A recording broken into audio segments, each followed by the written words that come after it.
Hello student, आज हम पढ़ेंगे बोर्ड एग्जाम के लिए बहुत इंपॉर्टेंट सोशल साइंस यानी सामाजिक विज्ञान के कुछ इंपॉर्टेंट पॉइंट्स, ठीक है, जिनको पढ़ के आपके अच्छे मार्क्स आएंगे। तो देखिए, उनको देख लेते हैं। पहले कुछ ऑब्जेक्टिव टाइप हैं, उनको समझ लेते हैं। जैसे कि in which country renaissance was started, यानी किस कंट्री से, किस देश से पुनः जागरण शुरू हुआ। तो किससे शुरू हुआ? इटली से, ठीक है। What type of state was France in 1789, यानी फ्रांस जो है 1789 में कैसा था? लिमिटेड मोनोक्रेसी, यानी वहाँ पर तब लिमिटेड मोनोक्रेसी थी, ठीक है। फिर French revolution took place in, यानी फ्रांसीय क्रांति कब हुई, यानी फ्रांस में क्रांति कब हुई? 1789, या 1789 में फ्रेंच रिवॉल्यूशन स्टार्ट हुआ, ठीक है। ऐसे ही Napoleon was related to the country, यानी नेपोलियन किस देश से संबंधित था, यानी वो किस देश से था? तो वो फ्रांस से था, ठीक है। फिर इसके बाद है who implement the civil code of 1804 in France. France में सिविल कोड 1804 कौन लेकर आया? तो वो नेपोलियन बोनापार्ट था, ठीक है, जो इसको लेकर आया था।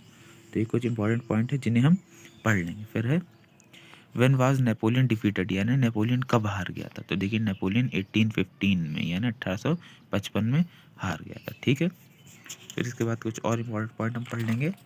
देखिए, जो अगर शॉर्ट में ये क्वेश्चन आता है, when was French revolution held, what was it's main cause, यानी फ्रांसी क्रांति कब हुई थी उसके बारे में लिखिए, ठीक है। तो देखिए, फ्रेंच रिवॉल्यूशन स्टार्टेड इन 1789, यानी फ्रांसी क्रांति 1789 में शुरू हुई थी। The people revolted against the cruel regiment of monocracy, यानी वहाँ के लोगों ने जो है राजाओं और जो उस टाइम में जो शासन लोग कर रहे थे उनके खिलाफ क्या की? विद्रोह किया, ठीक है। This revolution put forward the idea of liberty, fraternity and equality, और इस आंदोलन में समानता की बात की गई थी, यानी ठीक है, समानता की बात की गई थी। बिगेन ऑन 14 जुलाई 1789, और ये आंदोलन, ये क्रांति कब शुरू हुई थी? रिवॉल्यूशन 14 जुलाई 1789, यानी 14 जुलाई 1789 में ये शुरू हुई थी, ठीक है। With the storming of the forest prison the Bastille, और ये कहाँ से? जेलों में जो लोग बनते उन लोगों ने भी इसमें क्रांति में भाग लिया था, यानी उन लोगों ने भी आंदोलन किया था, ठीक है। फिर है क्या रीज़न थे, मतलब किस वजह से ये हुआ, ठीक है। तो 5 मई 1789 लुइस, ये क्या लिखा है? 10 और 16, यानी कि लुइस जो थे 16वें लुइस, 5 मई 1789 को, यानी 5 मई 1789 को जो 16वें लुइस थे उन्होंने क्या किया? एक असेंबली बनाई, यानी बहुत सारे लोगों को इकट्ठा किया और क्या करें? Journal proposal for new taxes, और उन्होंने नए टैक्स जो नए करते उनके बारे में बताया कि अब हम प्रजा पे और नए टैक्स लगाएंगे, ठीक है। इस वजह से प्रजा क्या हो गई? परेशान हो गई कि हम इतनी गरीबी में जो इतने महंगे टैक्स कैसे देंगे, हर चीज़ पर टैक्स लगा हुआ था, ठीक है। Third, states protest against this proposal, but as each state how one vote the rejected this appeal they walked out of the assembly, और इस वजह से वहाँ पे बहुत सारे लोगों ने इस अपील को क्या कर दिया? मना कर दिया, यानी इस नियम को लाने से मना कर दिया। और उसके बाद असेंबली में वहाँ लोकतंत्र में क्या हुआ? बहुत ज़्यादा शोर शराबा हुआ और फिर इस पर विरोध प्रदर्शन किया गया, जो आगे चल के क्रांति बन गई, एक बड़ी क्रांति। इसी वजह से फ्रेंच रिवॉल्यूशन फेमस हो गया, और ये फ्रांस की क्रांति इस टाइप से ही हम लिख कर आएंगे, ओके। जिस पर अंडरलाइन किया गया इसको इसी टाइप से लिखना है और इसमें कुछ नहीं लिखना है। फिर देखिए, लिखा है what is the meaning of nationalism, यानी राष्ट्रवाद का मतलब क्या है?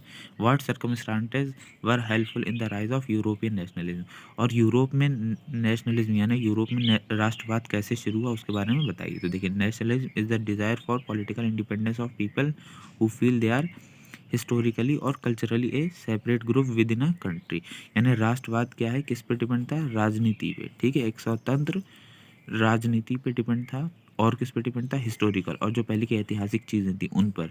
कल्चरल, और मतलब पहले का जो रहन सहन था उस पर डिपेंड करता था। अब ये अलग अलग देशों में अलग अलग था, ठीक है, जैसे इंडिया में अलग कल्चर है, ठीक है, अमेरिका में अलग कल्चर है, जर्मनी में अलग कल्चर है, इस टाइप से, ठीक है। तो कौन कौन सी चीज़ें इसमें जो थी मेन थी?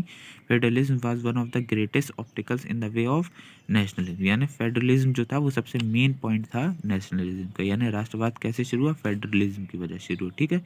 इन medieval period church was powerful and had a great power all over the world, और जो मतलब पहले मध्यकालीन समय था, यानी अभी जो मॉडर्न टाइम चल रहा है इससे पहले मीडिएवल पीरियड था, उसमें क्या था? चर्च जो था वो बहुत इंपॉर्टेंट पार्ट माना जाता था पूरे वर्ल्ड में, ठीक है, और उसकी बहुत ज़्यादा पावर होती थी, ठीक है।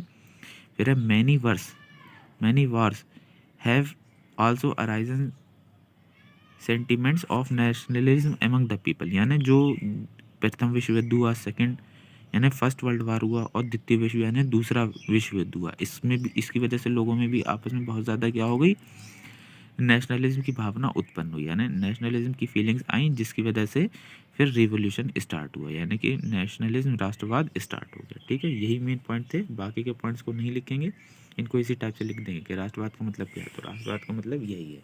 ठीक है, इस टाइप से आपको लिख कर आना है। इसके बाद है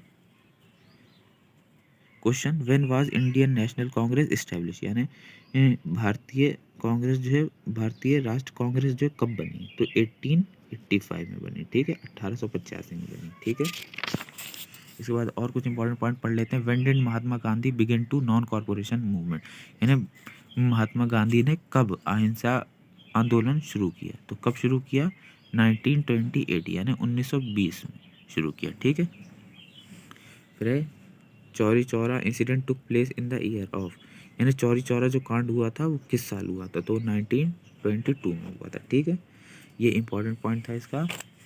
फिर who form the Swaraj party, Swaraj party किसने बनाई थी, तो स्वराज पार्टी CR दास और मोतीलाल नेहरू ने बनाई थी। ठीक है, याद रखेंगे।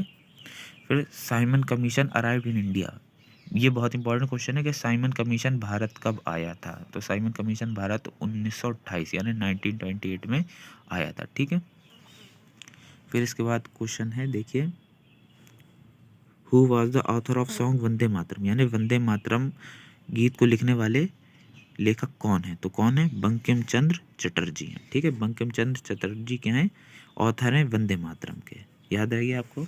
इसके बाद ये वेरी इंपॉर्टेंट क्वेश्चन है, बहुत बार बोर्ड एग्जाम में पूछा गया है। What was the impact of the first world war on India, प्रथम विश्व युद्ध से भारत पर क्या असर पड़ा, इसके बारे में लिखना है। The first world war was impacted in India in the following veg, यानी प्रथम विश्व युद्ध से भारत में बहुत सारे चेंजेस आए, बहुत प्रभाव पड़ा। क्या, the British government rises tax, यानी जो यहाँ पर ब्रिटिश गवर्नमेंट थी, यानी इंग्लैंड की सरकार थी, उसने बहुत सारे टैक्स बढ़ा दिए, यानी कर यानी यहाँ ज़्यादा लेने लगी, कस्टम ड्यूटीज़, और यहाँ पे जो लोग ड्यूटी करवाती थी, जिनसे नौकरी करवाती थी, उनकी ड्यूटी को क्या कर दिया, बढ़ा दिया, यानी उन लोगों से ज़्यादा ड्यूटी करवाने लगी, ज़्यादा काम लेने लगी।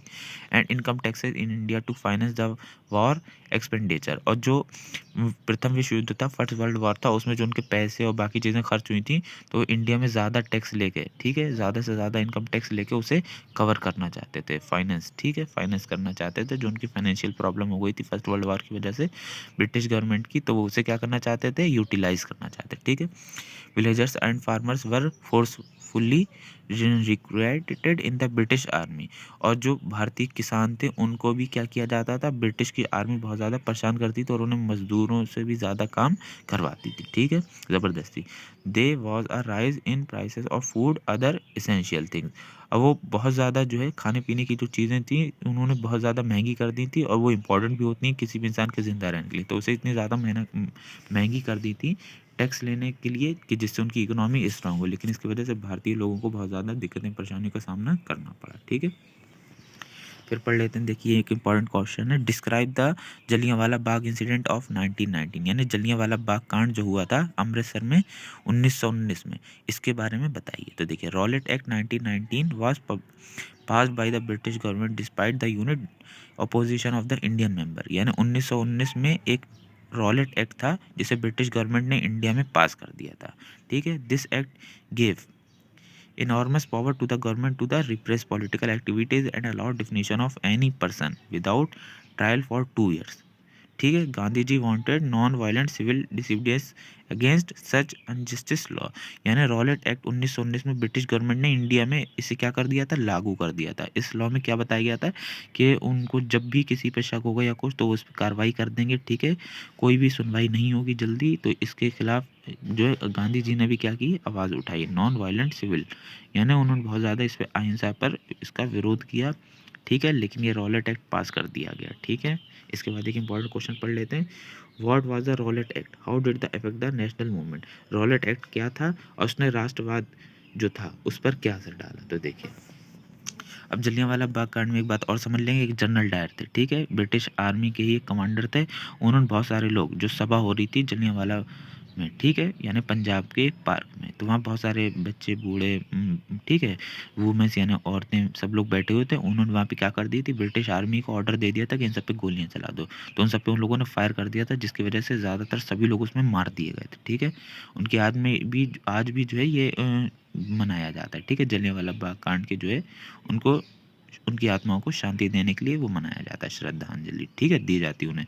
तो ये बहुत फेमस था, और ये इसमें जो है ये दिखाया गया था कि ब्रिटिश आर्मी कितनी ज़्यादा क्रूर है, कितनी ज़्यादा निर्दयी है, और कितनी ज़्यादा क्या है, मतलब जुल्म सितम करने वाली। उसने इंडिया के लोगों पे इस तरीके से जुल्म सितम किए थे, इसके बारे में बताया गया।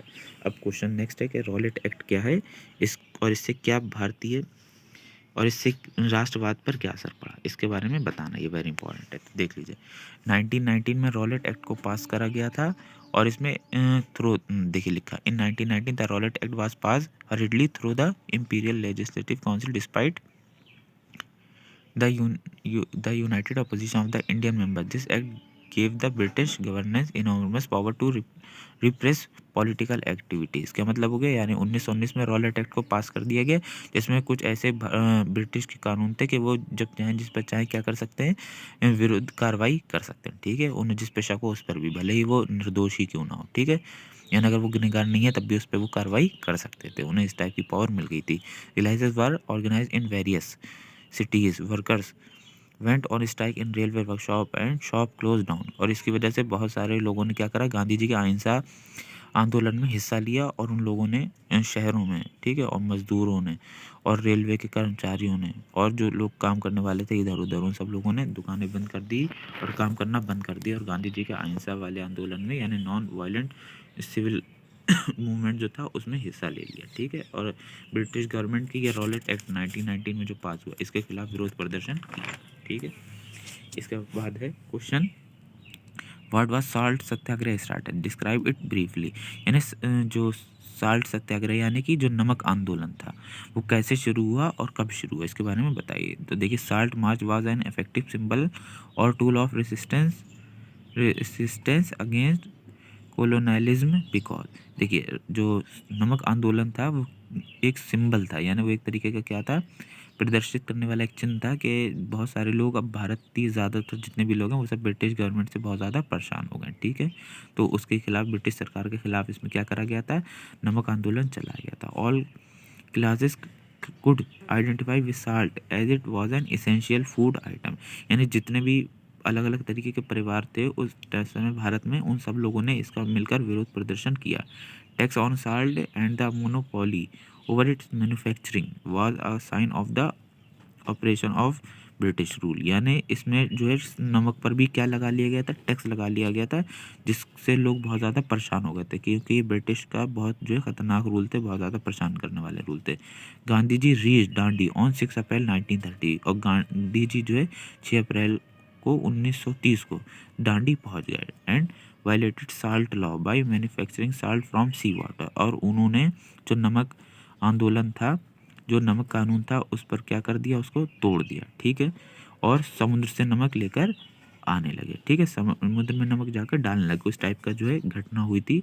तो इसी को हम जो है नमक आंदोलन कह देते हैं, ठीक है। इसमें गांधी जी और बाकी लोगों ने ब्रिटिश गवर्नमेंट के इस रूल को भी क्या किया था, अस्वीकार कर दिया था, यानी मानने से इनकार कर दिया था, और इसके खिलाफ विरोध प्रदर्शन किया था, ठीक है। फिर what were the main causes of rising of nationalism in India, ठीक है, भारत में कहाँ और कैसे राष्ट्रवाद के हुआ और इसके बढ़ने के कारण क्या थे, उसके बारे में लिखिए। तो देखिए, इसके मेन कारण क्या थे, यूनाइटेड स्ट्रगल, यानी मतलब कि आपस में मिलकर उन लोगों ने जो संघर्ष किया था, ठीक है, ये एक मेन रीज़न था। Different religious groups and communities unitedly struggled against the British rule, यानी जितने भी अलग अलग धर्मों के लोग थे भारत में, पहले हिंदू, मुस्लिम, सिख, ईसाई और अलग अलग जातियों के लोग थे, सब ने मिलकर ब्रिटिश हुकूमत की, यानी ब्रिटिश गवर्नमेंट के क्या कर अगेंस्ट जो है वो विरोध किया, यानी उनके खिलाफ विरोध प्रदर्शन किया, ठीक है। ये वजह थी राष्ट्रवाद के बढ़ने की। और cultural process, unity spread through various cultural process like history, folklore, songs and symbols. They help in spread of nationalism. देखिए, जो रहन सहन है भारत का, वो बिल्कुल मतलब कि अलग अलग राज्यों में अलग अलग है, पहनावा अलग है, ये सब कुछ अलग है, ठीक है।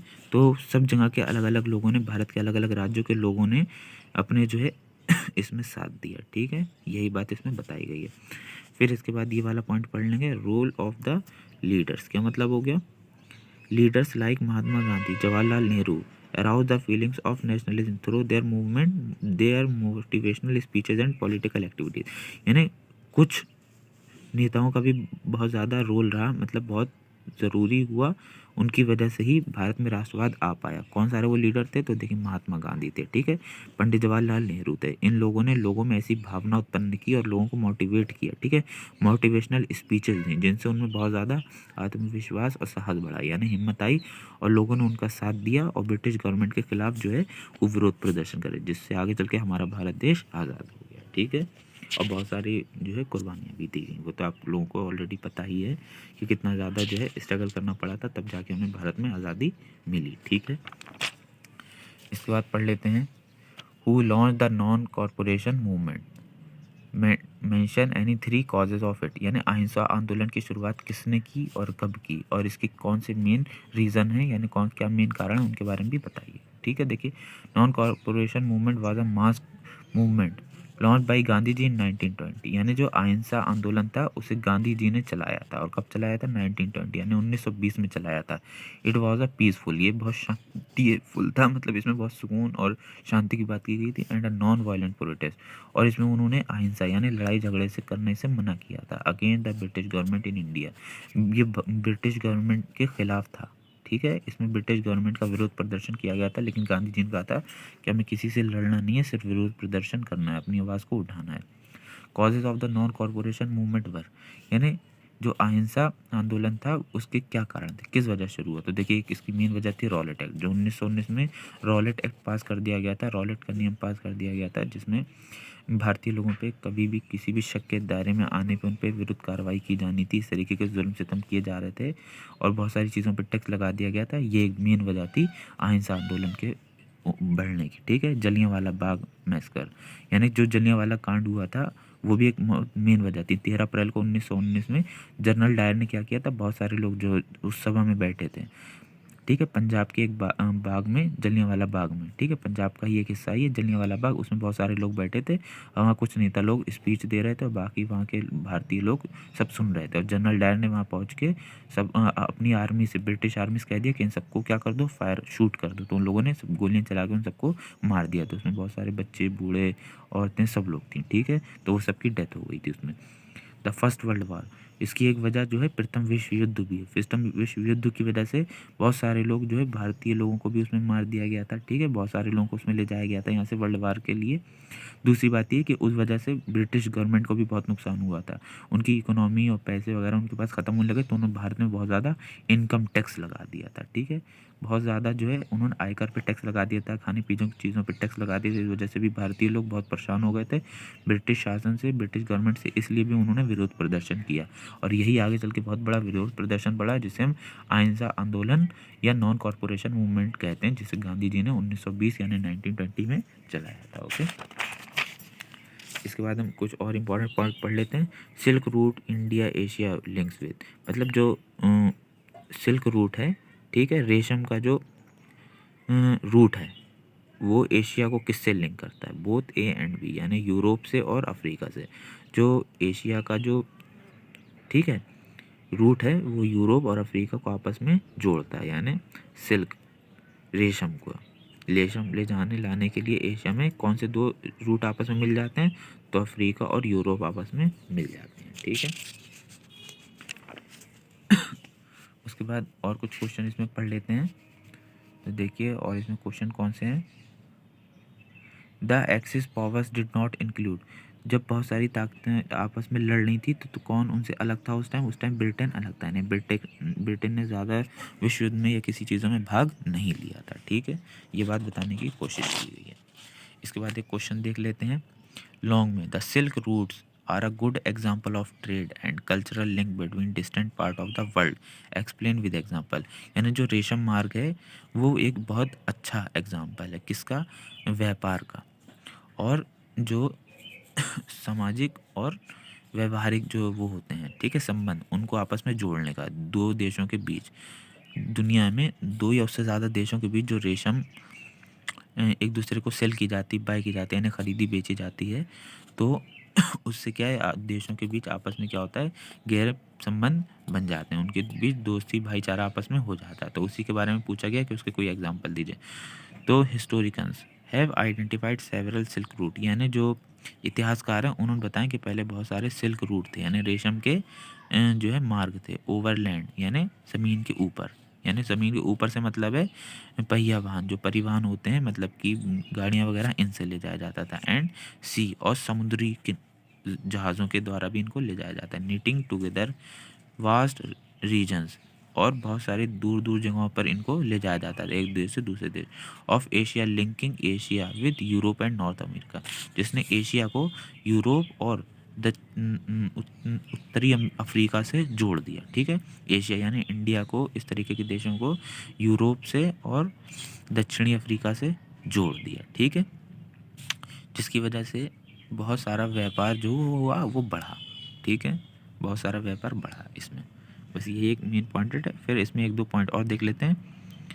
Waste bound Chinese silk charcoals and Chinese pottery traveled through this route. Trade and cultural exchanges always went hand in hand, और जिसकी वजह से चाइना जैसे भी कई देशों ने क्या किया, इसमें व्यापार किया और एक दूसरे को हैंड टू हैंड क्या किया, चीज़ें बनाकर दी, और जिससे एक दूसरे के कल्चर के बारे में भी पता चला। Christian missionaries, Muslim preachers, Buddhist monks all use the silk routes and religions एपिड from one region to another.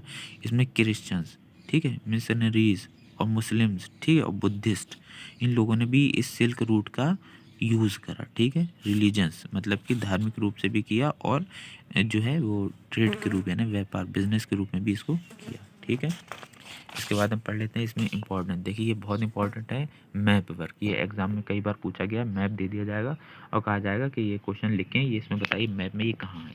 जैसे कि first question, a place where Jallianwala Bagh massacre take place, यानी वो जगह जहाँ पे जलियांवाला बाग कांड हुआ था। तो आपको हमने बताया था कि जलियांवाला बाग कांड कहाँ हुआ था, तो जलियांवाला बाग कांड यहाँ पर हुआ था। ठीक है, अमृतसर में, पंजाब में। ठीक है, तो यहाँ लिख देंगे अमृतसर।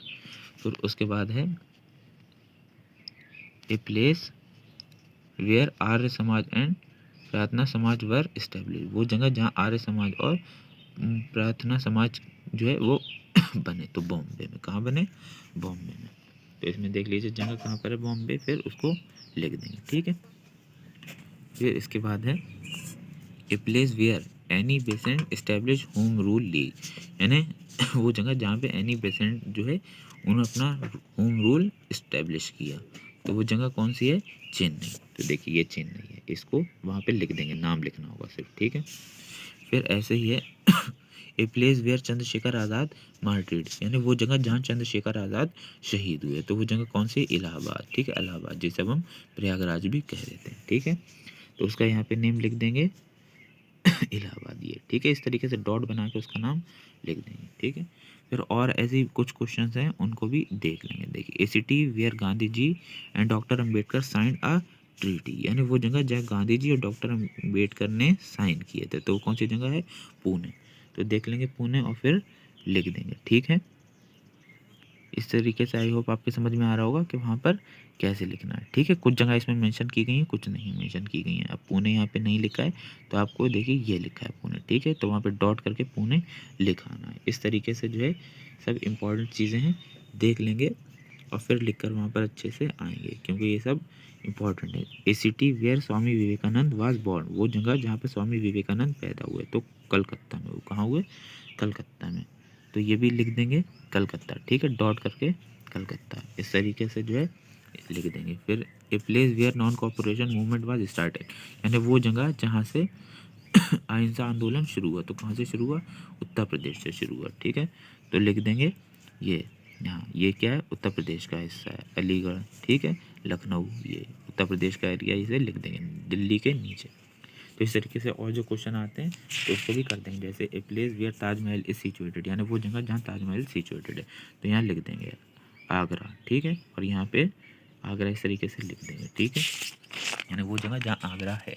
तो आगरा कहाँ है, वो जगह जहाँ ताजमहल है। ठीक है, a place where is Taj Mahal establish, यानी वो जगह जहाँ ताजमहल इस्टेब्लिश है, तो वो जगह है आगरा। ठीक है, इसके बाद कुछ और जो है ऑब्जेक्टिव टाइप क्वेश्चन है। जैसे कि livestock, flora and fauna was which type of resources, ठीक है। लाइव स्टॉक, फ्लोरा और फौना किस टाइप के रिसोर्सेज हैं, तो बायोटिक है, ठीक है। इसके बाद है which of the following types of resources in iron ore. Iron ore किस टाइप का रिसोर्स है, तो आयरन ओर स्टोर किस टाइप का रिसोर्सेज है, नॉन रिन्यूएबल रिसोर्स है, ठीक है। एक होता है रिन्यूएबल और एक होता है नॉन रिन्यूएबल। तो आयरन किस टाइप का रिसोर्स है, नॉन रिन्यूएबल रिसोर्स है, ठीक है। फिर है which among the following is a potential resource. Potential resource कौन सा है वो बताना है, तो विंड एनर्जी, ठीक है। विंड एनर्जी क्या है, पोटेंशियल रिसोर्स है। फिर उसके बाद एक क्वेश्चन है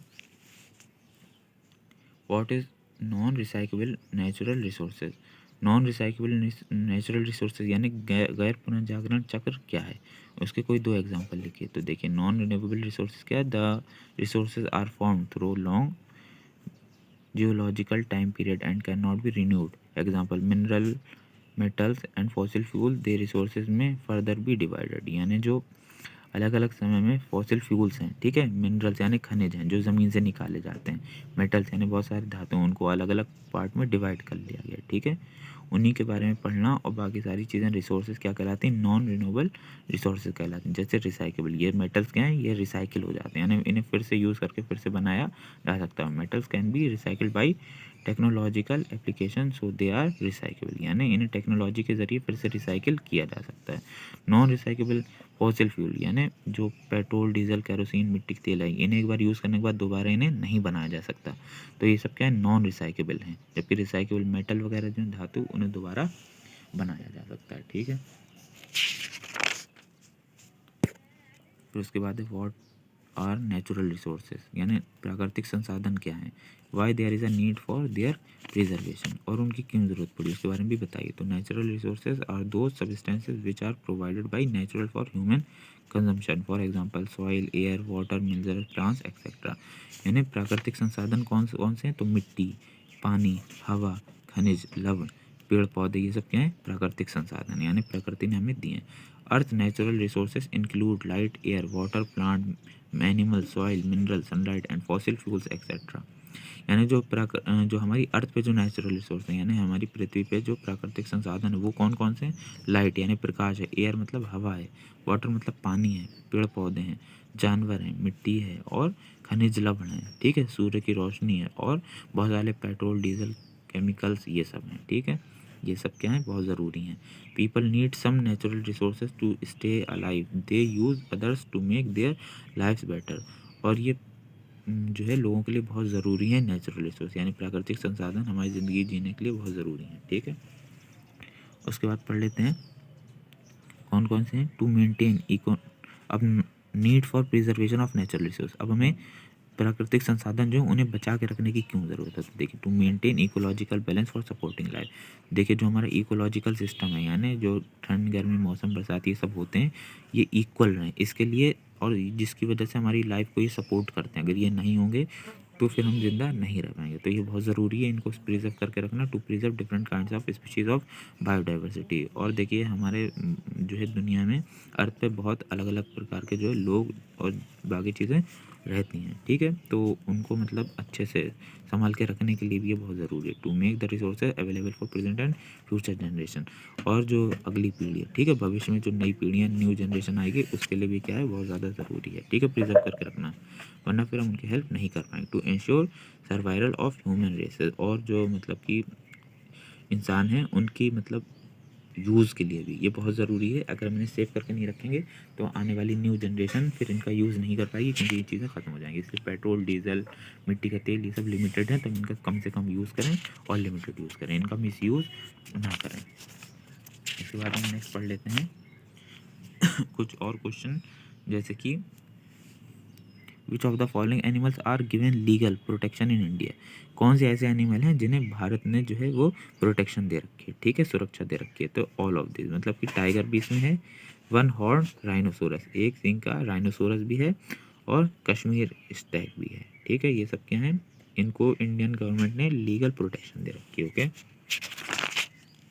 इसके बाद क्वेश्चन है write any 5 reason for the depletion of forest source in India. क्या मतलब हो गया, जो इंडिया में अधिक वन काटे जा रहे हैं, ठीक है, उसके बारे में हमें लिखना है कि वन क्यों कम हो रहा है, तो अधिक वन या जंगल क्यों काटे जा रहे हैं इसके बारे में हमें पढ़ना है। Human resource activities catalyst the depletion of flora and fauna explain, और ये भी बताना है साथ में कि कौन से ऐसे मेन रीजंस हैं, कॉज हैं, जिनकी वजह से जो है अधिक से अधिक पेड़ काटे जा रहे हैं। ठीक है, तो देखिए इसका एक मेन रीज़न है डेवलपमेंट। ठीक है, डेवलपमेंट का मतलब क्या है, विकास। जो अलग अलग सिटीज़ और सड़कें और ये सारी चीज़ें बन रही हैं, इसकी वजह से भी पेड़ काटे जा रहे हैं। ठीक है, और उस जो है रेलवेज़ लाइंस ये सब बनाई जा रही हैं, जिनकी वजह से भी जो बीच में पेड़ ये सब चीज़ें आती हैं जंगल, उनको काटा जा रहा है। ठीक है, बहुत सारी फैक्ट्रीज़ इंडस्ट्रीज़ लगाई जा रही हैं, उनको इस्टेब्लिश करने के लिए, उन्हें अच्छे से लगाने के लिए, प्रोडक्शन करने के लिए भी बहुत सारे पेड़ों और जंगलों को काटा जा रहा है। यानी कुल मिला के डेवलपमेंट यानी शहरीकरण, यानी शहरों को बसाना, नए नए शहरों को बसाना, नई नई चीज़ों को, प्लांट को लगाना,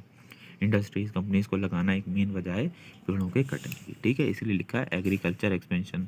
ठीक है, एग्रीकल्चर को बढ़ावा देना, लार्ज स्केल डेवलपमेंट प्रोजेक्ट, बहुत सारे प्रोजेक्ट हैं जो क्या है 1951 के बाद जिन्हें स्टार्ट किया गया है, जिसकी वजह से बहुत ज़्यादा पेड़ों को काटा जा रहा है। ठीक है, rapidly expanding industrial urban economy, इसलिए जो मतलब कि गांव के लोग हैं उनकी इकोनॉमी पर भी हमें ध्यान देना चाहिए और ज़्यादा से ज़्यादा उनकी हेल्प करनी चाहिए। ठीक है, और पेड़ पौधों को लगाना चाहिए और कृषि को बढ़ावा, यानी कि फार्मिंग को बढ़ावा देना चाहिए। ओवर पॉपुलेशन, ठीक है, अधिक जनसंख्या भी इसका एक मेन रीज़न है, और ये third world countries, it's in the third world countries it is the often cited is the cause of environmental.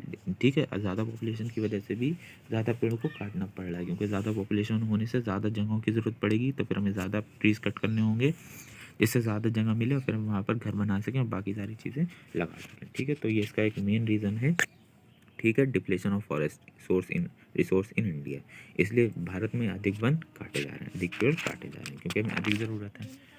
ठीक है, इसके बाद हम देख लेते हैं water resources, right impact of water resources, यानी जल संसाधन क्या हैं और इसके क्या जो है इम्पोर्टेंस है। तो देखिए वाटर रिसोर्सेज बहुत इंपॉर्टेंट है हमारे खाने के लिए। ठीक है, हमारे घर में चीज़ें बनने के लिए, कपड़े धोने के लिए, पानी पीने के लिए, नहाने के लिए, हर चीज़ में वाटर यूज़फुल है, यानी ज़रूरी है वाटर। अगर जो है हम इसे अच्छे से नहीं रखेंगे रिसोर्सेज, तो फिर क्या हो जाएगा, वाटर हमारी नेक्स्ट जनरेशन के लिए कम रह जाएगा या नहीं रह जाएगा, जिसकी वजह से उन्हें बहुत ज़्यादा प्रॉब्लम होगी और वो सर्वाइव नहीं कर पाएंगे। इसलिए जल संसाधन यानी वाटर को किस तरीके से स्टोर करके रखा जाए, इसको हम कहते हैं जल संसाधन या वाटर रिसोर्सेज। तो इनके कौन कौन से जो है तरीके हैं उनके बारे में पढ़ लेते हैं। पहले, among total water available on earth 97%, यानी अर्थ पर 97% वाटर है is a saline and only 2.5% is fresh water, यानी 97% जो पानी है हमारी दुनिया में अर्थ पर, उसको हम पी नहीं सकते। ठीक है, वो पीने लायक नहीं है, सिर्फ 2.5% ही फ्रेश वाटर है, यानी सिर्फ 2.5% पानी को हम पी सकते हैं। इसलिए हमें पानी को अच्छे से बचा कर रखना चाहिए और उसका कम से कम यूज़ करना चाहिए। ठीक है, importance of water resources for India, और ये इंडिया के लिए भी बहुत ज़रूरी है, क्योंकि इंडिया, चाइना, इन सब की पॉपुलेशन बहुत ज़्यादा है। सेकेंड नंबर पर अपना इंडिया आता है, फर्स्ट नंबर पर चाइना। अगर इसी तरीके से हम वाटर का मिस यूज़ करते रहेंगे, पानी को बर्बाद करते रहेंगे, तो आगे चल के हमारी नेक्स्ट जनरेशन के लिए पानी उतना नहीं बचेगा, या फिर जो वाटर बचेगा वो इम्प्योर वाटर रह जाएगा, यानी प्रदूषित पानी रह जाएगा। इसलिए ज़रूरी है जो केमिकल वगैरह कंपनी से निकलते हैं, इंडस्ट्री से निकलते हैं, फैक्ट्रियों से, उन्हें हमें नदियों में नहीं गिराना चाहिए, दूर रखना चाहिए। ठीक है, किसी और जगह उसे गिरा देना चाहिए, और साथ में जो है वाटर को रिसोर्स करके रखना चाहिए, मतलब कि सेव करके रखना चाहिए। उसके बाद और कुछ इंपॉर्टेंट क्वेश्चन हैं, उनको भी पढ़ लेते हैं।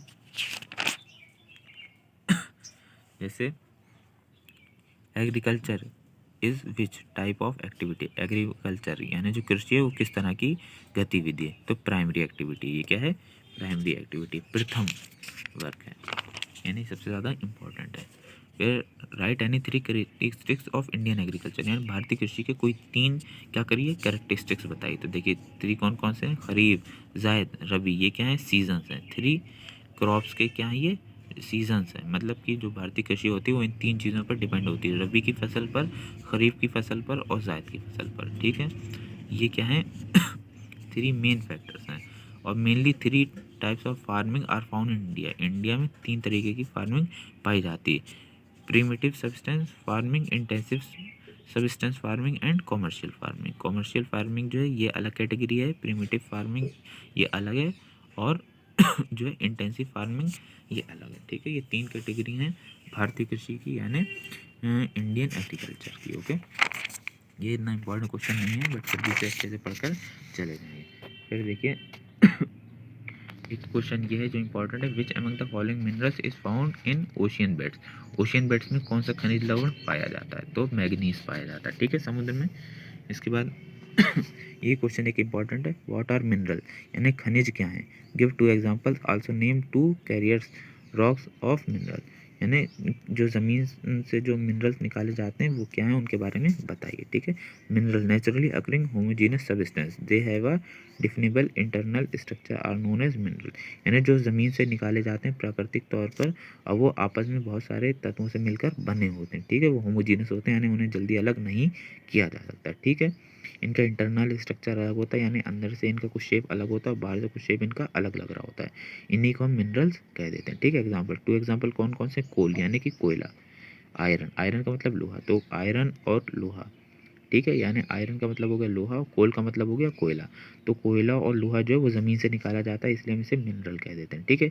कैरियर रॉक्स का मतलब क्या, टू कैरियर रॉक्स कौन कौन कौन से, इग्नियस और मेटामॉर्फिक रॉक, यानी पहाड़ के ये पत्थर, और एक वो होते हैं जो लावा वगैरह से जो पत्थर बनते हैं, ठीक है, या जो लावा निकलता है उससे जो पत्थर क्या हो जाते हैं, नुकीले हो जाते हैं, तो वो क्या है, कैरियर रॉक्स का एक हिस्सा है, ठीक है।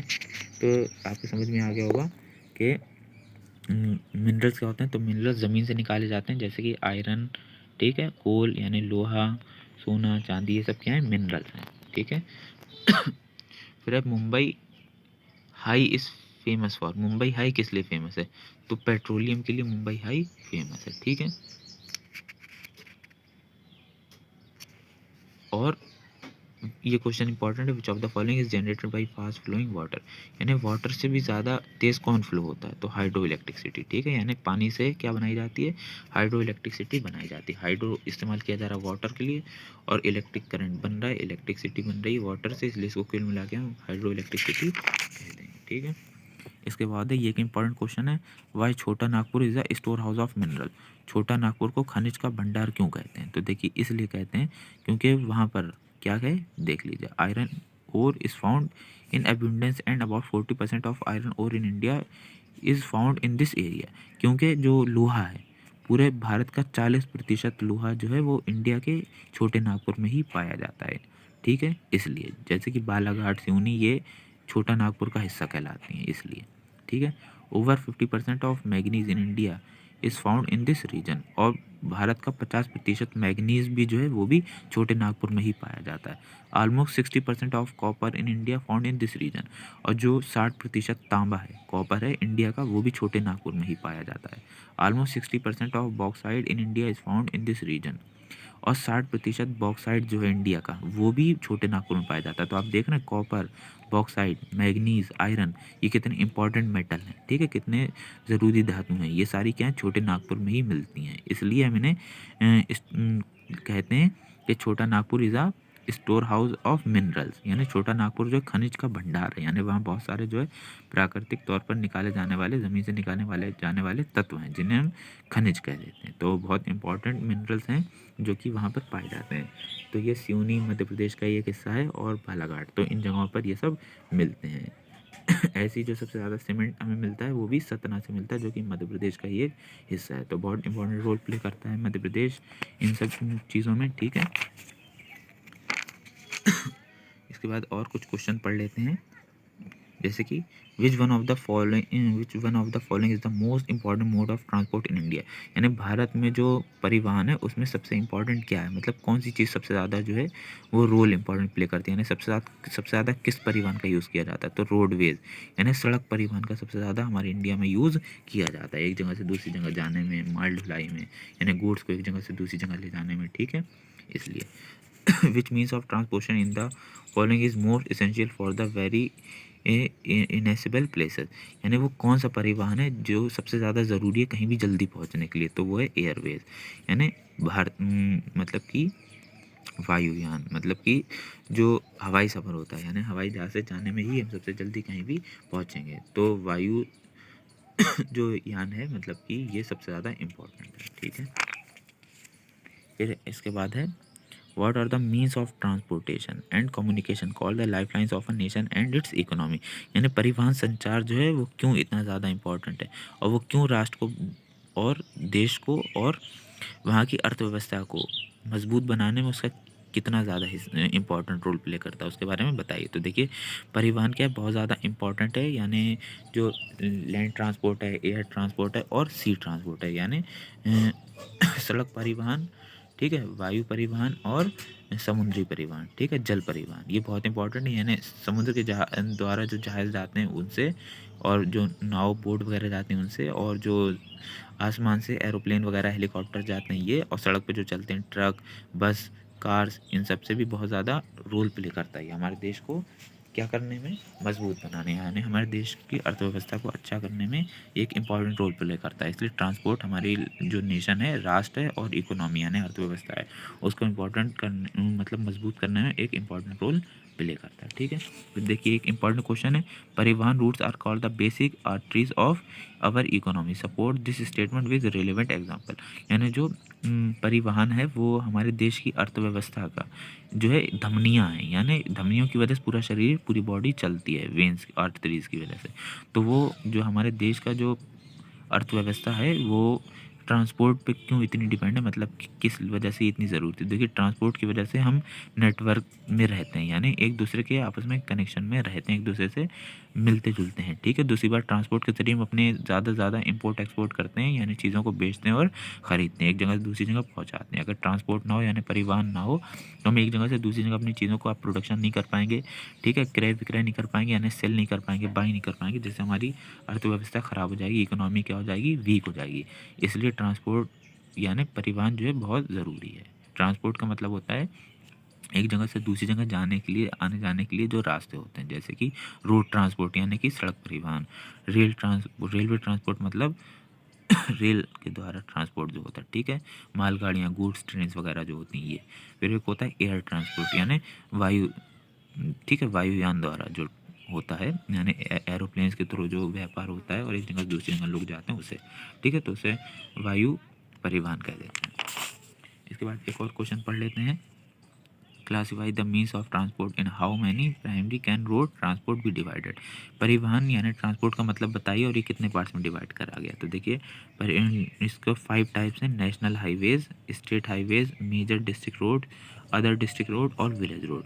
यानी जो रोड ट्रांसपोर्ट है, यानी सड़क परिवहन है, उनके टाइप्स बताइए। तो सड़क परिवहन को यानी रोड ट्रांसपोर्ट को 5 टाइप से डिवाइड करा है। नेशनल हाईवे का मतलब क्या है, राष्ट्रीय राष्ट्रमार्ग, ठीक है। स्टेट हाईवे का मतलब क्या है, राष्ट्रमार्ग, ठीक है, राज्य राजमार्ग। फिर है मेजर डिस्ट्रिक्ट रोड, यानी बड़े शहरों के में जो रोड होती हैं वो। फिर है अदर डिस्ट्रिक्ट रोड, यानी जो छोटे शहर हैं उनकी रोड। फिर है विलेज रोड, फिर जो गाँवों में जो रोड होती हैं वो। तो ये बड़ा लेवल है, उससे छोटा लेवल, उससे छोटा, उससे छोटा, फिर ये सबसे स्मॉल लेवल आ जाता है विलेज का, ठीक है। तो ये बहुत इंपॉर्टेंट रोल प्ले करती हैं ट्रांसपोर्ट, यानी परिवहन का यही मतलब है, ठीक है, एक जगह से दूसरी जगह आना जाना। नेशनल हाईवेज क्या है, राष्ट्रीय राजमार्ग, यानी इसके ज़रिए आप बड़े बड़े शहरों और मतलब कि दूसरे देशों में जा सकते हैं, ठीक है। स्टेट हाईवेज क्या है, ये एक राज्य राजमार्ग बोलते हैं इन्हें हम, ठीक है।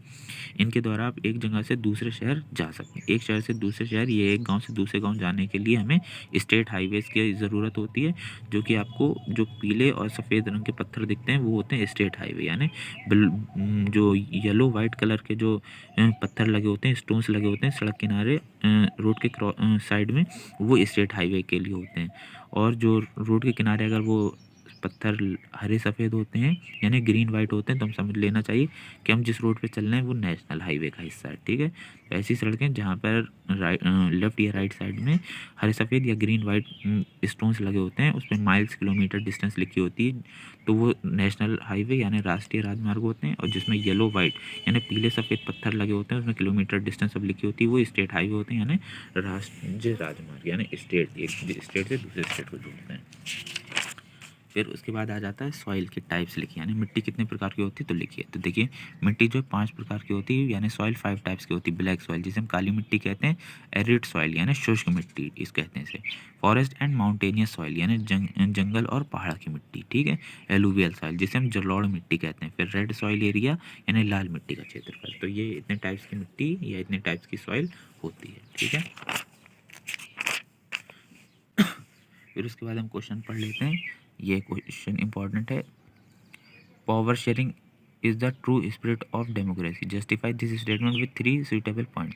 यानी जो प्रजातंत्र है वो क्यों इंपॉर्टेंट है और उससे क्या फ़ायदे हैं उसके बारे में बताइए। Power sharing is true spirit of democracy because, जो मतलब कि पावर शेयरिंग यानी एक दूसरे से साथ मिलजुल कर जो काम करना है वो प्रजातंत्र में हमें सिखाया जाता है। इसकी वजह से जो it help to reduce the possibility of conflict between social group. इसकी वजह से जो सामाजिक ग्रुप होते हैं उनमें जो आपसी भाईचारा होता है वो बढ़ता है। ठीक है। It is a good way to ensure the stability of political order, और इसकी वजह से जो राजनीति जो आदेश होते हैं उनका भी अच्छे से पालन हो पाता है। ठीक है। जो राज्य सरकार या जो है केंद्र सरकार देती है ऑर्डर उनको भी अच्छे से फॉलो किया जाता है। इसकी वजह से लोगों को अपने राइट पता चलते हैं, यानी पब्लिक को अपने अधिकार पता चलते हैं और उनका सही यूज़ कर पाती हैं, और इसकी वजह से गवर्नमेंट को भी बहुत ज़्यादा हेल्प होती है राष्ट्र के विकास करने में। ठीक है। तो ये बहुत इंपॉर्टेंट है प्रजातंत्र डेमोक्रेसी। ठीक है। फिर इसके बाद देखिए कौन से क्वेश्चन है इसको भी पढ़ लेंगे। इसके बाद इम्पोर्टेंट क्वेश्चन है वो है ये, डिफाइन अ गुड डेमोक्रेसी, यानी एक अच्छे प्रजातंत्र के बारे में बताइए और it's state it's main feature, और इसके कुछ इंपॉर्टेंट फीचर्स के बारे में बताइए। एक good democracy provide power to people to choose their leaders, यानी एक अच्छी प्रजातंत्र जो है वो लोगों को ये अधिकार देती है कि वो अपने नेताओं को चुने, उन्हें ये पावर मिल जाती है, राइट मिल जाता है कि वो अपने नेताओं को चुने। ठीक है। वोट देकर। और क्या है इससे जो है नागरिकता के बारे में भी पता चलता है कि हाँ हम जो है इस भारत के नागरिक हैं और हमें ये अधिकार है कि हम अच्छे लीडर्स को चुन सकें, यानी नई सरकार बना सकें, अच्छे से जो है प्रजातंत्र चले। तो इसी यही प्रजातंत्र है। इसके मेन फीचर्स क्या हैं तो देखिए, rulers are elected by people, जो यानी शासक होते हैं, जो नेता होते हैं वो किनके द्वारा चुने जाते हैं, वो पब्लिक के द्वारा चुने जाते हैं। कैसे? वोटिंग करके। ठीक है। वोट करके जो है चुना जाता है। फिर है फ्री एंड फेयर इलेक्शंस, यानी मतलब कि इन्हें फ्री कराया जाता है और साथ में फेयर इलेक्शंस होते हैं, यानी इनके लिए बहुत बड़े बड़े बूथ और कैंप्स बनाए जाते हैं जिसमें लोग जो है जाके वोट डालते हैं। Democracy respects for minority voice, और जो प्रजातंत्र है वो अमीरों गरीबों और बाकी सबके लिए जो है एक ही समान है, सबको बराबर का अधिकार देती है और सबका सपोर्ट करती है। ठीक है। It eliminate description based on caste, gender, religions etcetera, और ये हमारे भारत में जो है कास्ट यानी जाति को लेकर, जेंडर यानी महिला पुरुष की समानता को लेकर, रिलीजन यानी धर्म को लेकर सब में बराबरी रखती है, एकता रखती है। ठीक है। Independence of judiciary is another characteristics of good democracy, और ये हमारे प्रजातंत्र लोकतंत्र सबको क्या करती है, एक साथ लेकर चलती है, और हमारे देश के राष्ट्र हित में और हमारी कंट्री के लिए ये बहुत यूज़फुल है। ठीक है। इसके बाद हम कुछ और इम्पोर्टेंट पॉइंट्स पढ़ लेंगे। तो देखिए जैसे कि ये है, state 3 causes of Bolivia protest in 2000, यानी बोलीविया विरोध जो 2000 में किया गया था वो उसका मेन रीज़न बताइए। Bolivia as a poor country in Latin America, Bolivia क्या है, लैटिन अमेरिका की एक पुराना, ठीक है, शहर है। इन द सिटी ऑफ कोकोहाम्बा, ठीक है, the control of water supply was in the hands of municipality, और वहाँ का जो पानी की जो सप्लाई थी वो किसके हाथों में थी, नगर पालिका के हाथों में थी। ठीक है। People use their services at a reasonable prices, the 3 main causes of Bolivia protest were, और यही 3 वजहें थी जिसकी वजह से बोलीविया का विरोध प्रदर्शन किया गया। ठीक है। वर्ल्ड बैंक, ठीक है, due to the world bank pressure the government of Bolivia sold the right of water supply to municipal null company, यानी जो वर्ल्ड बैंक था उसमें पैसे जमा करने के लिए वहाँ की जो गवर्नमेंट थी उसने जो है म्यूनिसिपल कंपनीज़ को, मल्टीनेशनल कंपनीज़ को क्या कर दिया, पानी वगैरह सप्लाई दे दी कि अब आप देखें इसको, आप संभालें, जिसकी वजह से उन लोगों ने लोगों से बहुत ज़्यादा पानी देने के जो है वो रुपए लिए। ठीक है। बहुत ज़्यादा टैक्स लगाया। ठीक है। The company immediately increase the prices of water by 4 times, और कंपनीज जो थी वो पानी को 4 गुना महंगे दामों पर बेच रही थी। यही सारी वजहें थी कि बोलीविया यानी अमेरिका के शहर में जो विरोध प्रदर्शन करा गया। ठीक है। इसके बाद और कुछ इम्पोर्टेंट क्वेश्चन पढ़ लेते हैं।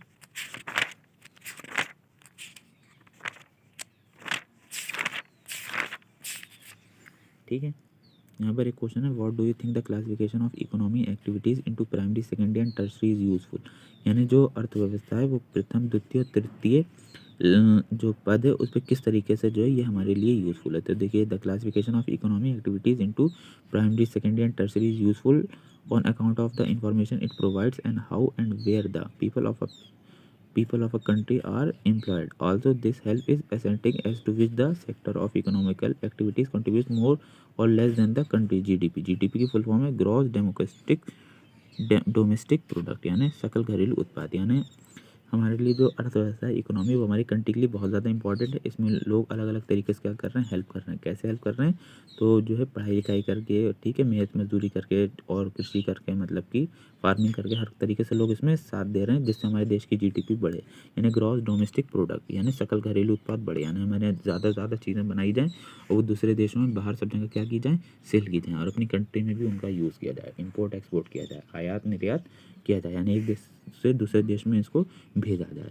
तो ये हमारे लिए बहुत इंपॉर्टेंट है इकोनॉमी। इसकी वजह से हमारी कंट्री रिच होगी और सक्सेस होगी और प्रोग्रेस भी करेगी, ठीक है।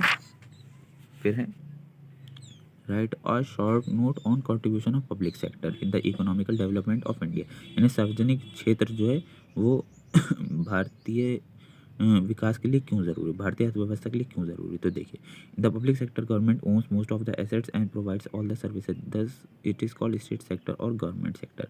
यानी जो गवर्नमेंट पब्लिक को जो भी फैसिलिटीज़ देती है, सर्विसेज देती है, उसे हम स्टेट सेक्टर कहते हैं, ठीक है। गवर्नमेंट का स्टेट सेक्टर कहते हैं। सब इंपॉर्टेंट पब्लिक सेक्टर आर, और पब्लिक के कौन कौन से सेक्टर हैं, तो उसके बारे में भी पढ़ लेते हैं। इंडियन रेलवे, ठीक है, भारतीय railway, Bharat heavy electrical limited etcetera, यानी भारत हैवी इलेक्ट्रिकल लिमिटेड में मतलब इलेक्ट्रिसिटी से रिलेटेड जो पार्ट्स और बाकी चीज़ें होती हैं उनका यूज़ होता है, ठीक है। India public sector predominant in mining, और जो इंडिया में मतलब माइनिंग होती है, जो बहुत सारी जो है वो होती हैं, क्या कह देते हैं उन्हें, माइनिंग से मतलब है कोल माइनिंग, यानी जो उनकी वो होती हैं फैक्ट्रीज होती हैं और बहुत सारी सुरंग वगैरह रहती हैं जिसमें कोयला वगैरह रहता है, उन सबको निकाला जाता है, ठीक है। बहुत सारी कंपनीज रहती हैं, बहुत सारे पहाड़ रहते हैं, उनसे भी खोद के खनिज लवण को निकाला जाता है, मिनरल्स को। तो उसी के बारे में बताया गया। पावर जनरेशन, हेल्थ केयर, और बहुत सारी जो है मतलब कि जो हेल्थ केयर है, मतलब कि लोग बीमार पड़ जाते हैं तो उनके दवा इलाज, ठीक है, मेडिसिन, इन सब पे जो हेल्प की जाती है, ठीक है। तो हेल्थ केयर में, एजुकेशन, हमारी शिक्षा पे, पढ़ाई में भी बहुत ज़्यादा हेल्प होती है। तो जब पब्लिक सेक्टर है, ये हमारे देश की अर्थव्यवस्था के लिए और इकोनॉमिकल डेवलपमेंट के लिए बहुत ज़्यादा इम्पोर्टेंट है, ठीक है। इनकी वजह से क्या हेल्प मिलती है, तो देखिए, it develop backward regions by setting up industries, making road etcetera to provide employment in backward areas. इसकी वजह से क्या होता है, जो पिछड़े जगह के लोग हैं, यानी जहाँ पे अच्छी चीज़ें नहीं हैं, वहाँ पे भी बहुत सारी सड़कें बनती हैं, इंडस्ट्रीज, कंपनीज लगती हैं, जिससे वहाँ के लोगों को रोज़गार मिलता है, ठीक है, और वहाँ पे बेरोज़गारी ख़त्म होती है। It encourage private sector to open small scale industries and generate employment, और ये मतलब उन लोगों को बढ़ावा देती है जो अपना खुद का काम करना चाहते हैं, बिजनेस करना चाहते हैं, ठीक है, जिससे क्या होता है, हमारे देश की अर्थव्यवस्था मजबूत होती है। It support farmers by buying good food grains and supports poor people by supplying food grains at low price, और ये क्या है, जो किसान लोग होते हैं उन्हें भी मोटिवेट करती है, यानी सहारा देती है कि आप जो है अच्छे से अच्छा अनाज खरीदिए और अपने खेतों में लगाइए और हमसे सस्ते रेट में लीजिए। कई बार गवर्नमेंट जो है, सरकार जो है, वो किसानों का इसीलिए कर्ज वगैरह लोन भी माफ़ कर देती है, ताकि वो ज़्यादा से ज़्यादा अनाज उगाएं और फिर हमारे देश की अर्थव्यवस्था आगे बढ़े, इकोनॉमी इंक्रीज हो। It provide health care facilities and education in backward and rural areas, और ये जो है जो बैकवर्ड एरियाज़ होते हैं, यानी जो पिछड़ी जगहें होती हैं, जो ज़्यादा डेवलप नहीं होती, उन जगहों पर एजुकेशन देती है, यानी शिक्षा देती है, और क्या करती है, हेल्थ केयर, और वहाँ के लोग जो बीमार होते हैं, जो भी उनको प्रॉब्लम्स होती हैं, उनके लिए हॉस्पिटल्स ये सब चीज़ें ओपन करती हैं, ठीक है। इसकी वजह से वहाँ के लोगों को अच्छी हेल्थ मिल सके, ठीक है, और वो बीमारियों से, ठीक है, इन सब चीज़ों से, डिजीज़ से दूर रहें। और रूरल एरियाज़ का मतलब है यानी गाँव वगैरह में, ठीक है। अर्बन एरियाज़ अगर लिखा होता है तो हम कहते हैं शहरी, तो शहर में तो ज़्यादातर होती है लेकिन गाँवों में नहीं हो पाता है, ठीक है, इसलिए ये ज़्यादा इम्पोर्टेंट है। फिर इसके बाद एक क्वेश्चन इंपॉर्टेंट है, व्हाट इज़ इंटरनेशनल मार्केट, यानी अंतर्राष्ट्रीय बाजार क्या है। राइट इट्स 5 कैरेक्टरिस्टिक्स, और इसके 5 कैरेक्टरिस्टिक्स लिखिए। देखिए, इंटरनेशनल मार्केट क्या है, the world international market is defined as the exchange of goods and service across national borders of meet to requirements of the customers. It include customer analysis in foreign countries and are define the target market. यानी international यानी अंतर्राष्ट्रीय बाजार क्या है, एक ऐसा हिस्सा है जिसमें लोग, ठीक है, गुड्स एंड सर्विसेज, जो बहुत सारी जो फैसिलिटीज़ हैं, ठीक है। और जो मतलब चीज़ें हैं वो एक दूसरे को क्या करते हैं, सेल करते हैं। एक देश दूसरे देश को सेल करते हैं, ठीक है। एक बिजनेसमैन दूसरे बिजनेसमैन को सेल करते हैं, ठीक है। लार्ज स्केल ऑपरेशन, और ये बहुत बड़े लेवल पे जो है ये किया जा रहा होता है, ठीक है। इसमें पूरे वर्ल्ड की जो है कंट्रीज़ के लोग इसमें होते हैं, ठीक है। जो मतलब चीज़ें सेल करते हैं, बाई करते हैं, यानी इम्पोर्ट करते हैं, एक्सपोर्ट करते हैं, आयात करते हैं, निर्यात करते हैं। इंटीग्रेशन ऑफ इकोनॉमीज़, और इसकी वजह से हमारी इकोनॉमी क्या होती है, इंक्रीज़ होती है, ठीक है। Dominate by develop countries are MNCs, और जिसकी वजह से कंट्रीज़ भी क्या होती हैं, डेवलप होती हैं। जब हमारे देश की इकोनॉमी यानी अर्थव्यवस्था बढ़ेगी तो हमारे देश भी आगे बढ़ेगा, डेवलप होगा, ठीक है। बेनिफिट्स टू पार्टिसिपेटिंग कंट्रीज, इसमें जो बहुत सारे देश हिस्सा लेते हैं जिससे वो एक दूसरे को क्या करते हैं, हेल्प भी करते हैं, ठीक है। कीन कंपटीशन, और इसमें बहुत ज़्यादा कंपटीशन भी होने लगा है इंटरनेशनल मार्केट में, बहुत ज़्यादा कंपटीशन भी हो गया जिसमें एक देश दूसरे देश से आगे निकलना चाहता है। इसके बाद एक दो क्वेश्चन और पढ़ लेते हैं। देखिए ये है मैक्सिमम रिटेल प्राइस की अगर फुल फॉर्म ऑब्जेक्टिव में पूछ ली जाती है एमआरपी की फुल फॉर्म, तो आप लिखेंगे मैक्सिमम रिटेल प्राइस, ठीक है। ऐसे ही एक क्वेश्चन और है लास्ट, इसको भी पढ़ लेते हैं। What could have been the steps taken by consumer groups, यानी उपभोक्ता समूह जो किस तरीके से कदम उठा सकते हैं और कैसे उनको हेल्प मिलती है। तो देखिए उपभोक्ता समूह जो है वो इम्पॉर्टेंट इसलिए होते हैं क्योंकि जब भी उनको कोई लॉस होता है तो वो उपभोक्ता अदालत, ठीक है, कंज्यूमर फोरम करके ऐसे जो है वो होते हैं कोर्ट, जिसमें वो जाते हैं, उनकी सुनवाई होती है और उनके जो है हक में फैसले किए जाते हैं अगर वो सही होते हैं, ठीक है। तो इसमें गवर्नमेंट और बाकी सब जो है इंपॉर्टेंट रोल प्ले करते हैं उनको उनके अधिकार, उनके राइट्स दिलाने में, ठीक है। तो ये उपभोक्ता समूह होते हैं, ग्रुप्स होते हैं, ठीक है, जो जिन लोगों के साथ जो है कुछ नाइंसाफ़ी हो रही होती है या उनका लॉस हो रहा होता है तो उनकी हेल्प करते हैं, ठीक है। सोशली भी हेल्प करते हैं और मेंटली, इकोनॉमिकली और जो है इस टाइप से हेल्प करते हैं, यानी उनकी सामाजिक तौर पे भी मदद करते हैं, उनकी पैसों से भी मदद करते हैं, और जिस टाइप से उन्हें हेल्प चाहिए होती है उस टाइप से उनकी हेल्प की जाती है। तो आई होप आपके समझ में आया होगा कि किस टाइप से जो है बोर्ड एग्जाम में क्वेश्चन आते हैं। तो इसी टाइप से आपको क्वेश्चंस को लिख कर आना है, और जो नहीं समझ में आया उसको पूछ लेना। जैसे कि consumer movement originated is an organized forum in the, यानी कंज्यूमर मूवमेंट जो है वो चलाया गया, यानी उपभोक्ता जो आंदोलन था वो कब शुरू हुआ, कब इसकी शुरुआत हुई, तो 1960 सेंचुरी, यानी 1960 के जो है टाइम से कंज्यूमर मूवमेंट चलाया गया, यानी उपभोक्ता आंदोलन को स्टार्ट करा गया। और भी इसमें कुछ क्वेश्चन थे जिसको आपने अच्छे से पढ़ा। अगर इसमें कोई क्वेश्चन आपको नहीं समझ आए तो आप पूछ सकते हैं। Formation of MNCs in the modern world was, ठीक है, द रिजल्ट, यानी जो नया जो फॉर्मेशन हो रहा है एमएनसी का मॉडर्न वर्ल्ड में, उसका क्या मेन रीज़न है, तो इसका ट्रेड नेटवर्क, यानी इसकी वजह से हमारा जो व्यापार का जो मतलब कि संचार है वो बढ़ रहा है, यानी आपस में हमारा कनेक्शन बढ़ रहा है, एक देश से दूसरे देश का टेक्नोलॉजी बढ़ रही जिससे हम ज़्यादा से ज़्यादा इंपोर्ट एक्सपोर्ट कर सकते हैं, यानी आयात निर्यात कर सकते हैं, अपनी चीज़ों को, अपनी जो भी प्रोडक्ट हैं उनको सेल कर सकते हैं, बाई कर सकते हैं, ठीक है। तो ये बहुत ज़्यादा इंपॉर्टेंट रोल प्ले करता है, ठीक है। फिर उसके बाद हमने पढ़ा ट्रांसपोर्ट के बारे में, अर्थव्यवस्था के बारे में, तो ये भी बहुत इंपॉर्टेंट क्वेश्चन है, इन्हें अच्छे से पढ़ लेंगे। फिर आपने कुछ क्वेश्चन पढ़े वर्ल्ड वार को लेके, तो first world war, second world war कब हुए थे, इनको भी अच्छे से पढ़ के जाएंगे। जैसे फर्स्ट वर्ल्ड वार 1914 से 1918 तक चला, यानी पहला विश्व युद्ध जो 1914 से 1918 चला। फिर ऐसे सेकंड वर्ल्ड वार के बारे में पूछ लेते हैं, तो सेकंड वर्ल्ड वार के बारे में भी लिख देंगे कि कब से कब तक हुआ, क्योंकि ये बहुत ज़्यादा इंपॉर्टेंट क्वेश्चन है और जो है बोर्ड एग्जाम में बहुत बार पूछे जाते हैं। फिर एक आपने क्वेश्चन पढ़ा था सिल्क रूट, ठीक है, रेशम मार्ग के बारे में बताइए, तो इस क्वेश्चन को भी अच्छे से पढ़कर चले जाएंगे। फिर था एक नेशनलिज्म, यानी राष्ट्रवाद क्या है, इस क्वेश्चन को भी अच्छे से पढ़कर चले जाएंगे। फिर एक था नॉन कॉरपोरेशन मूवमेंट, यानी अहिंसा आंदोलन कब शुरू हुआ, तो आपको पता है जो नॉन कॉरपोरेशन मूवमेंट है यानी अहिंसा आंदोलन है वो 1920 में गांधी जी के द्वारा शुरू करा गया है। अब इसके मेन रीज़न क्या थे कि क्यों शुरू करा गया, तो रॉलेट एक्ट इसका मेन रीज़न था, जलियांवाला बाग कांड इसका मेन रीज़न था, फर्स्ट वर्ल्ड मेन रीज़न था इसका, ठीक है। इनकी वजह से नॉन कॉरपोरेशन मूवमेंट यानी अहिंसा आंदोलन को चलाया गया। फिर है वाई वाज सत्याग्रह स्टार्टेड, सत्याग्रह आंदोलन क्यों शुरू करा गया, तो सत्याग्रह आंदोलन भी 6 अप्रैल 1930 को दांडी से गांधी जी ने स्टार्ट करा, क्योंकि उसमें ब्रिटिश ने बहुत ज़्यादा साल्ट पे यानी नमक पे और सब चीज़ों पे टैक्स लगा दिया था, खाने पीने की चीज़ों पे, जिससे भारतीय लोग बहुत ज़्यादा परेशान हो गए थे, ठीक है। राष्ट्रवाद कैसे बढ़ा, नेशनलिज्म कैसे हुआ, तो इसके भी बहुत सारे रीज़न हैं, जैसे यूनाइटेड स्ट्रगल, यानी भारत के अलग अलग धर्मों के लोगों ने मिलकर क्या है साथ दिया, ठीक है, भारत की आज़ादी में जो है साथ दिया, जिसकी वजह से अंग्रेज़ी हुकूमत को जो है यहाँ से जाना पड़ा, ठीक है? ब्रिटिश गवर्नमेंट को यहाँ से हटना पड़ा। रोल ऑफ लीडर, इसमें बहुत सारे जो है नेताओं ने, क्रांतिकारी लोगों ने भी साथ दिया, ठीक है? तो उनकी वजह से भी हुआ, जैसे महात्मा गांधी, पंडित जवाहरलाल नेहरू यहाँ पे मेंशन किया गया इनके नाम, ठीक है? तो ये सब मेन रीज़न थे। तो बोर्ड एग्ज़ाम में जो भी क्वेश्चन आएँगे उन्हें इसी टाइप से लिख कर आएँगे, ठीक है? और जो क्वेश्चन में हमें नहीं समझ आ रहा होगा उसको हम 2-3 बार पढ़ लेंगे और बिल्कुल उससे रिलेटेड लिखेंगे। जो लोग कहते हैं कि कॉपी में कुछ भी लिखाओ, कुछ भी भराओ, ऐसा करके नहीं आएँगे, इससे नंबर कट हो जाते हैं। कॉपियाँ ज़्यादा 2-3 लेने की ज़रूरत नहीं है। B1, B2, B3 जितने क्वेश्चन हैं उसी हिसाब से कॉपी लेंगे। अगर जगह कम पड़ रही है तभी हम B कॉपी लेंगे, ठीक है? बाकी जो है कुछ नहीं समझ में आया तो आप जो है कमेंट बॉक्स में पूछ सकते हैं, और वीडियो अच्छी लगे तो अपने फ्रेंड्स को भी शेयर करें और सब्सक्राइब भी करें, ठीक है? ताकि इससे रिलेटेड आपके और इम्पोर्टेंट वीडियोस आपको मिलते रहें, ठीक है? और बाकी जितने भी क्वेश्चन हैं उन्हें अच्छे से पढ़ें। बोर्ड एग्ज़ाम के लिए बेस्ट ऑफ लक। कुछ और नहीं समझ में आया तो अच्छे से पूछें, ठीक है? और ये आपने पढ़ा, ये टोटल जो नॉलेज थी आपको दी गई थी वो सोशल साइंस की थी, यानी सामाजिक विज्ञान की, ठीक है?